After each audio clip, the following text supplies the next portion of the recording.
You're listening to NacChat with Amy Mahaffey, straight from the city of Nacogdoches, where we chat all things NAC. We make any topic fun, and I'll take you behind the scenes of the oldest town in Texas. Hi, Larissa. I literally just started yawning. Hi, Amy. It's morning on a Friday. It is morning. It's cloudy, but I'm so happy we're podcasting. No, it feels like we haven't done one in forever. We really haven't, but we haven't had anything really juicy to talk about. But today we do. Yeah, we kind of saved it all up. Yeah. So, new year, new exciting things. New year, new us, new NAC. Well, isn't that catchy? It just came to me. That's so funny. How are things at the NEDCO? They're really good. I'm really excited about some projects we are working on. Okay. And what everybody always hates to hear from me, I've said this before in here, everybody always says, what's going on at NEDCO? And I always say some great projects. And they say, well, tell me about them. And I say, I can't. So just know we're working hard, and I'm excited, and I'm not easily excited. So you've got some good fish on the line. Yes. That's fair to say, right? Yes. Okay. Good fish on the line. Big fish. Big fish. Yeah. Yeah. Okay, I love it. And so what we can talk about today is something that we kind of worked on over Christmas, and people are kind of starting to chatter about it. I'm starting to see some news articles and things on the listservs for the downtowners.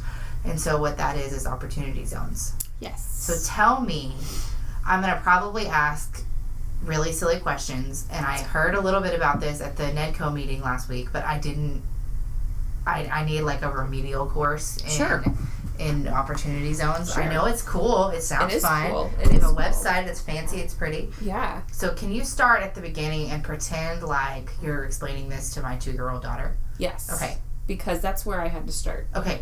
Because it deals with taxes and investment banking almost. And I think 1,000 people just turned the podcast off when I said that right there. That's not super exciting stuff. Yeah. But it has, I'll just use this. Imagine me saying this in my Dr. Evil voice. $6 trillion. With a T. With a T. Love $6 trillion. There are $6 trillion in capital gains in this country, I believe, every year. Nobody quote me on that. Sorry. So start with, what is a capital gain? Thank you. So a capital gain, when you sell a stock or a piece of property over a certain amount of money, and I believe it is based on your income, but over at least $250,000 is typically what I think the limit is. That is considered a capital gain, meaning you gained something over a certain amount. Think of the word capital we think of capital meaning big, our capital projects at the city are big projects. Okay. So a capital gain is a big gain. Okay. Let's just look at it that way. So a house? That's a $500,000 house? Right. Okay. There have historically been ways with real estate to avoid capital gains taxes. So when you get a capital gain, the government wants a piece of that. Federal government does. Of course. So they tax you on it. Okay. So they tax you a certain percentage of what you gained on that. Well, historically, when you sold real estate, for example, to avoid that capital gains tax, you could essentially buy another piece of real estate and exchange. Keep it out of the... Okay. Right. It's called an exchange. Okay. Might have heard that at some point if you're watching, a TV show where they're talking about real estate and finance and stuff. Okay. But that was really kind of the only way to avoid paying a pretty big, hefty penalty on getting capital gains. You had to reinvest it back in the same thing that it was invested in before, essentially. If I bought a $500,000 home, and I decided I was going to sell it, and I'm going to make $300,000 off of this house. So you sold it for $800,000. Yes. I can, as an investor, I'm in the real estate business. I kind of have to stay in the real estate business because I need to put it back into the same type of investment. Essentially, yeah. That's okay. Like I said, we're getting way out of my wheelhouse talking about tax sheltering. Sure. And it's not a bad thing. That's it's just not how a bad people thing. are. That's how people are taking care of their investments. Exactly. Okay. Exactly. And it's funny, you hear the word tax sheltering and people are like, oh, that's bad. No, it's not bad.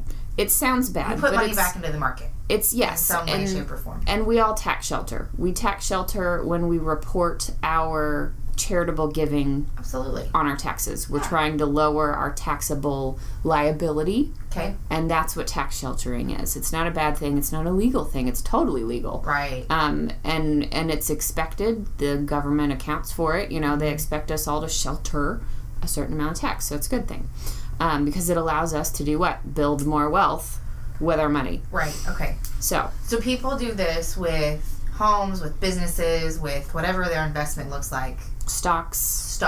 That you get capital gains on stocks? Yes. Okay. I think. Okay. Somebody, Greg Nichols, somebody, Scarlett Sloan, somebody that knows these types of questions, maybe. If I'm wrong, please write in and tell us how we're wrong. That sounds fine. But I think that's right. I'm trying to, make sense of it in my little pea brain, because I'm not a money's person. Right. I'm not a math person. Well, the fact that you said I'm not a money's person. Yeah. Yeah. I don't math. That's what my husband always says. Amy, you can't math. Don't math. Like a verb. But I'm really good at commas, so it's okay. There you go. Grammar is good. So the take-home message is a capital gain is when you sell something over a certain amount of money. Uh-huh. You make a lot of money off of a sale of a property or a stock or something, and the government wants a piece of that sale. Got it.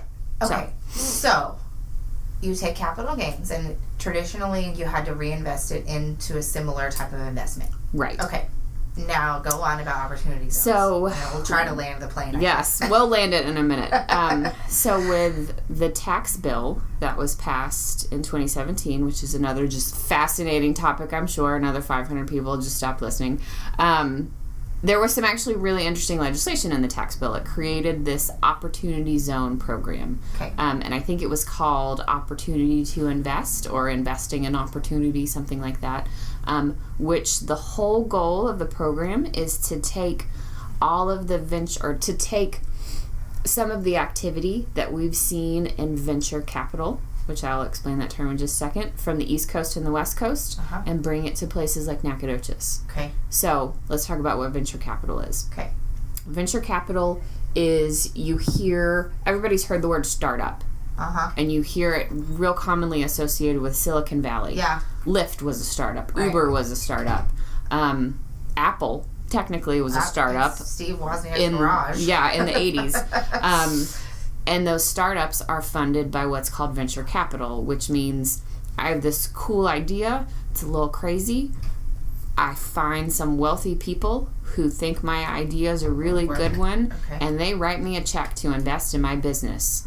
I don't go to a bank and get a loan like your traditional Main Street business does when they want to open their business and they go get their SBA loan. This is kind of the wildcatting of the business world. I always think when I hear venture, I think adventure. It's a little bit of a wild card. Let's see if this works. Right. If you think of what is the show on TV where Shark Tank. Shark Tank is kind of like venture capital. Okay. Where they go, I like your idea, I'm gonna write you a check. Got it. And they typically get a little bit of a percentage of the business, or they get. And if it makes an Apple iPhone, then you made a good investment. Exactly. As a venture capitalist. Exactly. Okay. If it, so. So the point of the program, that type of activity has been super successful in New York and Boston on the East Coast, and then in Silicon Valley and Los Angeles and San Francisco on the West Coast. But it hasn't really happened in this middle of the country. Yeah. It's happening in Austin. Okay. Yes. Happening in Denver and Boulder, Colorado, just and those places. Of the culture? Yes. Okay. But it's not happening as much around here, and it really could. Sure. And so the point of the program was to try to facilitate a way to funnel, coffee hasn't kicked in yet, to funnel that money to places like Nacogdoches. Because there are plenty of businesses out there that can grow and add jobs and bring more wealth to the community and more wealth to the country if they just had some of that venture capital. Got it. So, essentially, it is incentivizing that type of investment that's going to happen anyway to happen in different types of places. Right. Okay. So, let's break this down. The zone this was a little bit of a question. I think it came up at a city council meeting in open forum at one point. The zone was predetermined for us based on criteria, right? The places that were eligible for zones. Got it. So let me back up and say this first, and we'll put a pin in it. The Act created zones. Okay. It created the mechanism to invest in the zones. Okay. So let's just say that. So the zones, to be designated eligible, to be designated a zone, you had to meet certain criteria, have a certain level of income, below a certain level of income, essentially distressed communities. Sure. Because like I said, they wanted to funnel rural America investment, right, or some parts of urban America, like very like inner urban cities. Okay. Because the point is not to prop up where this is already working, it's to make it work other places. Okay. Because the model works when it works. Sure. It's worked really well in Silicon Valley, so let's try to replicate that here. Okay. So we have places all over the country based on census tracts that this legislation said these places can be opportunity zones. Got it. Then they said, okay, every governor of every state, you're allowed so many opportunity zones. You can designate this percentage of the census tracts in your state as opportunity zones. Okay. So at that point, it became a feeding frenzy, free-for-all of all of us begging the governor's office to be declared opportunity zones. Sure. Because if you're not an opportunity zone, your community misses out on this program. Okay. So let's say do you know how much of Texas qualified or was eligible?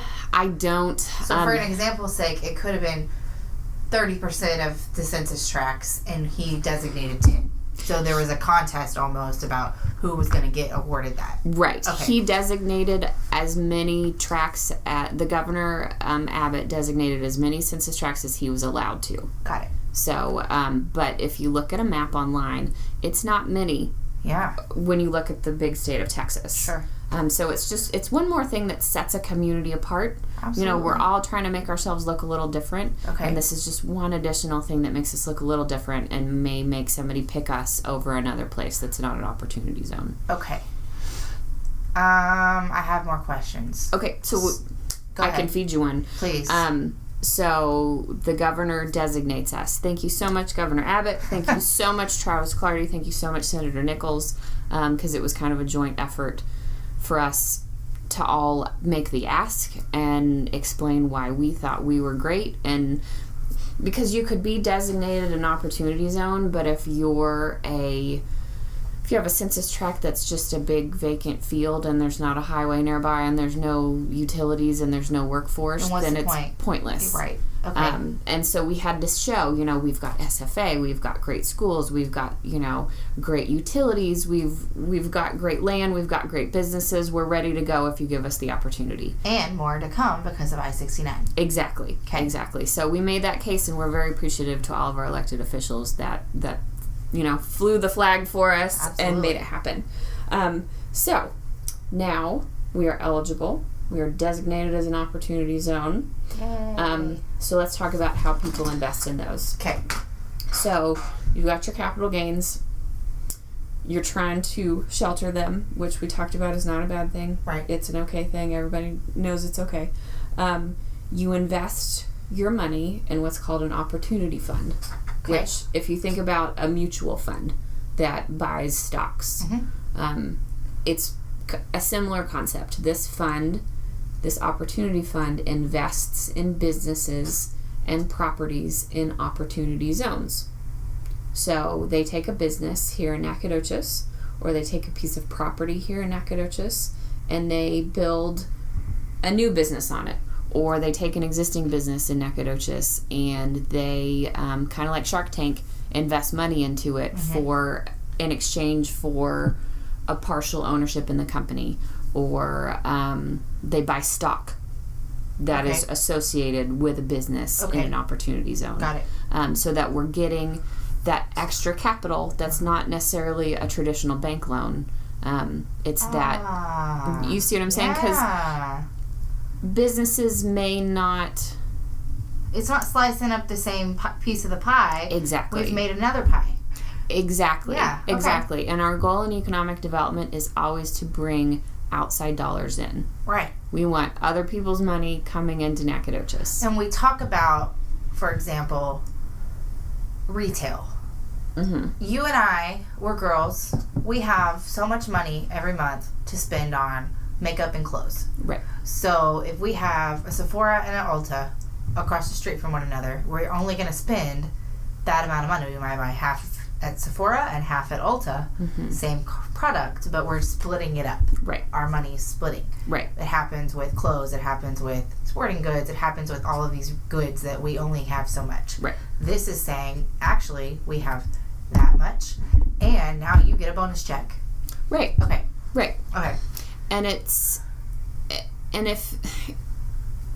you think about, I'm trying to think about how to relate business finance to personal finance, and that sometimes you need a loan from your parents because you're not going to go out to get a loan from the bank.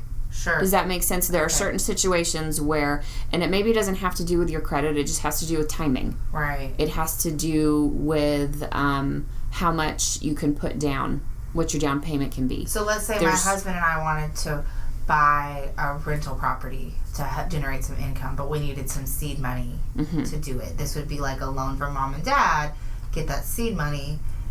That will help the revenue begin. Kind of. Because we can get, I'm just trying to. Yeah, I'm trying to come up with an example that's like, and that's a decent example. It's a different way to infuse money into a business. Right. But in the end, we are going to generate that money back, hopefully, plus some. Right. So it spurs the growth of the economy. Right. And it's not a grant. I think that's important to note. It's not a grant. We're not, I mean, that'd be amazing to just say, oh, here's $1 million for your company. Yay. Right. They are investments. It's still a type of loan or a partnership. Okay. But the point is that person is investing in this company because they expect this company to grow. Okay. And we have plenty of those companies in Nacogdoches that we expect to grow. So the cool thing is you invest your capital gain in this fund. This fund then invests in a business or in a piece of property with the expectation that that business or property will be more valuable in the future. Okay. Because once that investment grows, the taxes are also sheltered on that increase in your investment. It's just like you sell your house, you buy your house for a certain amount and you sell it for more later. Right. You increased the value of your investment. Absolutely. And so in opportunity zones, the second piece of the puzzle there is not just your initial investment is sheltered, but the increase that you earn in that investment is also sheltered. So how does this apply to you have some businesses on your website. What's the name of your website? I69opportunityzones.com. Genius. And there are names of businesses, local businesses on there. It's not inclusive, right? Right. It is not all inclusive. It is those examples of people who are interested in that type of funding. Yes. Okay. And how does that work for Mass Motorsports? How does this play out for them? So, and first off, I have to give a shout out to Horace Mast and his team at Mass Motorsports. They have been very helpful in getting that website off the ground. They have done all of the work, essentially, on getting it up and running, because it's a lot of work to get a website up. And especially to be creative enough to get all of the right AdWords and all of that sort of stuff going. So, super appreciative to him, because I think it's helpful, of course, not only to his business, but to the whole community. So you take a business, they have to have a certain kind of a structure, because not every business is going to be interested in this kind of funding. Okay. If you have a family-owned business that's been around for 100 years, you're probably not going to want to sell off a piece of your business to some investor for this investment. Okay. It just is. It doesn't fit that business model. Sure. Or if your business is not expected to grow pretty explosively, the investors are not going to be interested in Okay. you. Okay. Or if your business is not big enough, and that's kind of one of the drawbacks of this. You know, our business culture in this county, we are proud of our very small businesses because they're the backbone of our county. Unfortunately, they're just not quite big enough to capture this kind of attention. This is really geared towards very large businesses with either lots of capital or lots of business or lots of employees, if that makes sense. Sure. Doing large amounts of business. Okay. So that's just a little caveat. It's disappointing, but maybe we can address that in the future at some point, because the investments that we're talking about are in the hundreds of thousands and millions of dollars. Wow. So your typical Main Street business just is of a different scale. Sure. And can't quite use that. So I wanted to make that distinction. Okay. There are other programs out there that we can try to help those businesses too. But so what this means is if we have a business here in town that can make that next exponential leap, can go from being Apple Computer that makes desktop computers to Apple Computer that sells iPhones and Apple Watches, they need a huge infusion of money. Got it. And so that's what these opportunity zone investors are looking for, and that's what we're trying to market to them. So how do they find us? Hopefully through the website. We also, just by the nature of the fact that we are an opportunity zone, they may find us because they were just looking at a map of Texas, opportunity zones on I-69. Yeah. Or opportunity zones in the Piney Woods, because maybe they have an existing business that they are looking to locate in an opportunity zone. Right. Or maybe they are just looking to purchase land so that they can invest in property and then help build other businesses on that property. Got it. So there's a lot of different ways they can find us. And like Mass Motorsports, the thought is that we want to expand. We have this great product. We are doing very well. Double down on that success and we can grow even more. This is a great place to put your investment. Right. I love it. And Horace is such a great spokesman for that because he's from Nacogdoches. Sure. He understands why Nacogdoches is a great place to do business. Yeah. So he's one of our great spokesmen. Who else, like other examples of businesses? Do you have any on the top of your head? I don't know that I want to list them all individually because I don't want to give anybody special attention. Sure. I want to give Horace the shout out because he's done so much work on the website. But just, I think it's also super important to note that it is not all inclusive. Okay. What we wanted on that website is to be able to just show, here are examples. Please who could be interesting. Please contact Larissa at Nedco, and she can hear what types of businesses you're interested in and get you connected. Cool. I love it. Yeah. This is really neat. This is a big deal for Nacogdoches. It is a huge deal for Nacogdoches. I'm glad you found it. Huge deal. I am very glad we found it. Didn't you find it? I found it on a newsletter. Yeah. How did that, and you just went, that looks cool. Yeah. So I think I found it probably at the same time as a lot of other people. Sure. But yeah, it was huge opportunity. We are competing with everybody else. That is an opportunity zone, so we still have some competition out there. So how does this work if I'm a business and I'm going to locate in Nacogdoches and I'm going to come anyway, but now does it allow me to put more types of funds, a diversity of funds into the same project almost? It helps you can talk to your investors that you already have relationships with and say, hey, I'm building my new plant or my new arm of this business in Nacogdoches. It's an opportunity fund. If you invest in this piece of this business, you get to shelter your money there. That's neat. Yeah. Okay. Yeah. That, I think I understand. Well, good. I've heard it a couple times, and I've read some articles, and I was like, I need the connect the dots version.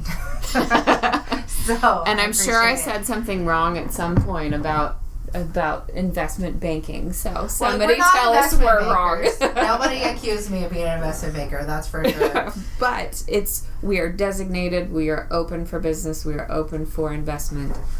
Yay! We are in the business of connecting investors with businesses and businesses with properties. We're in the business of business. Exactly. I love it. Okay. Exactly. Well, do you want to do a rumor mill? Sure. Okay. Sure. So, we have speaking of being in the business of business, we have some new exciting things. We do. What do you want to talk about first? I love food trucks. And I love all of the food trucks we have. I love that we are building a food truck culture. Somebody said that to me the other day. I keep repeating it. Somebody said it's so nice to come into a community where the food truck culture is already built. And I thought, wow, how far have we come? Well, and I think it just says so much about who Nacogdoches is. Yeah. That you know, we fight this image about who East Texans are. That, you know, we fight the image that maybe they're closed-minded or they're not as cultured as other parts of the state. And we are supporting the heck out of these very diverse food trucks. Talk about a startup. Exactly. It's the perfect startup. Yeah. I love it. I love it. I love it. I love, and I just, beyond food trucks, I love that we have such a growing diversity of dining establishments. Mm-hmm. I think that's super cool. Well, and we talk about downtown, and I love our downtown restaurants. We've got the Fredonia Hotel Cafe. We've got a great steakhouse. We've got Gall's Cafe. They just closed on their building this week. So they're going to have a new cafe. We've got our institution of Dolly's Diner. Mm-hmm. We've got a new restaurant in the Liberty Bell location. I mean, there's just a lot of restaurants downtown. Cowboy Jack's, Old Town. The college kids love Old Town. I love Old Town. Yeah. Meatloaf Sandwich Day, Tuesdays. There you go. My favorite. So I say this with not caution's not the right word, but I want to give reverence to the brick and mortar. Absolutely. But I also want to give reverence to downtown as a dining destination. Yes. And we only have so many buildings downtown. Right. And we only have so much square footage. And we only have these spaces that are, you know, we have a lot of we call owner-occupied buildings downtown. And our people that own buildings downtown, they want to run a gift shop. They want to run a boutique. They want to run what they know. Not everybody knows the restaurant business. Right. So we've got these people out on a limb. Dolly and Steve are a great example. Mm-hmm. The DeWitts are a great example. They've got old Clear Springs Antipasta is the hotel. Mm-hmm. But these other folks can come, drive in, set up shop downtown. We have a place like the winery over here. Mm-hmm. They don't have a kitchen. They can't serve food in there. Right. But what if I want to eat and have a glass of wine? Yep. Guess what? Now I can. And I think it is Cassandra Stokes, who owns Nukes, said it best when she said restaurants build restaurants. Yeah. And I think we can add to that food trucks and restaurants build restaurants. Absolutely. Because people... She said that at a food truck meeting. Yes, she did, actually. Yeah. She did. She was coming, and we thought, oh, gosh, we're going to have this open forum about food trucks, and the restaurant owners are going to be mad.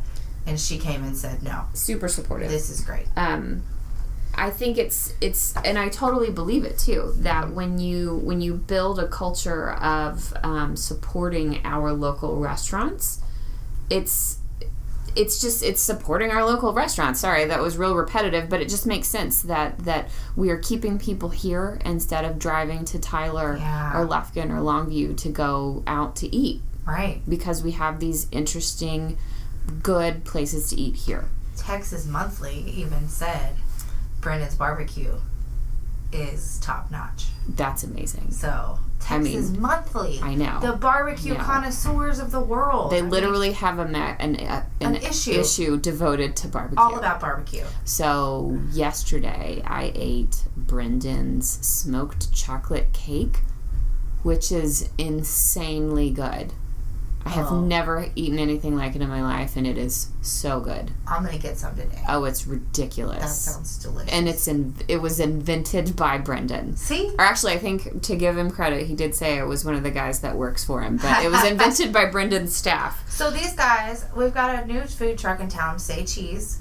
Yes. Chris is the name of the owner. He started in Tyler, right? Tyler? I think so. And he has a second truck. And he decided, you know what? Nacogdoches is going to be the home of that second truck. I love it. So we've brought in an out-of-town business.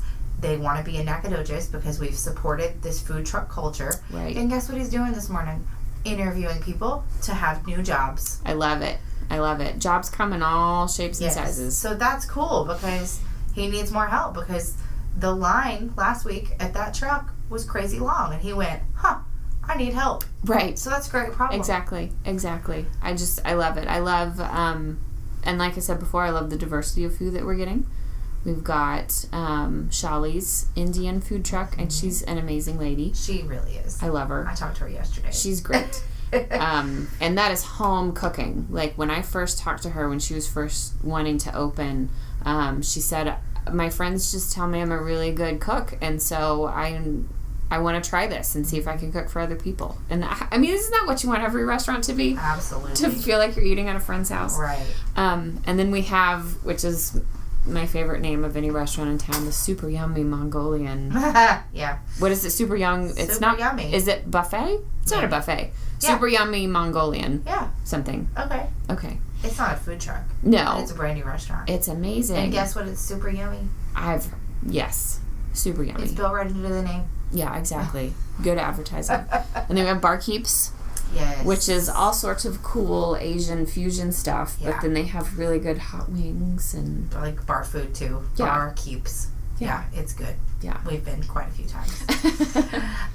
Well, now I'm hungry. What time is it? Can we have lunch yet? Yeah, let's go It's 10:30. Oh.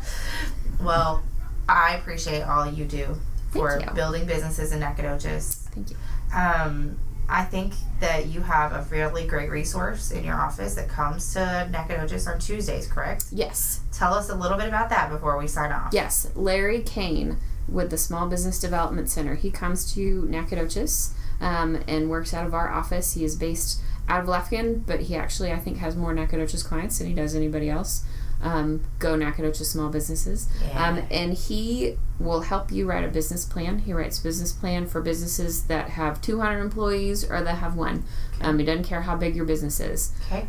He doesn't care if your business is already existing. If you have an existing business and you're like, I did this on my own, I'm not sure if I'm doing things right. Yeah. Come see Larry, give Larry a call. I do not have his contact information sitting on me right now. So you can just Google Small Business Development Center, Angelina College. And Larry Kane. And Larry Kane will pop up. He is great. He is a great supporter of businesses. He'll make you feel good about your business.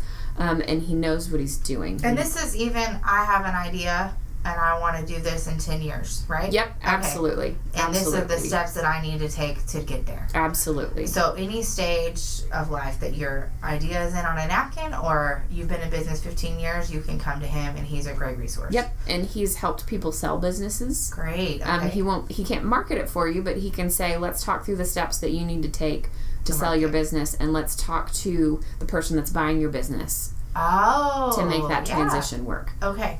So he's great, and he has a great relationship with all of our bankers in town, because if you do need to go out and get a small business loan, they all know Larry, and they trust the products that he produces for free, totally for free for our businesses. Yeah. And so once you walked away with Larry's business plan, you can feel confident that it's a good one that your bankers will trust. Oh, that's very helpful. Okay. So we like businesses. We are land of opportunity. We are the land of opportunity. I love it. Well, thank you for coming out on my show. Yeah, thanks for having me. It's really our show. No, it's your show. No, it's ours. I want to share the love. But, all right. Well, thank you, everybody, for listening to NacChat, and we will see you next time, I guess. Bye. Bye.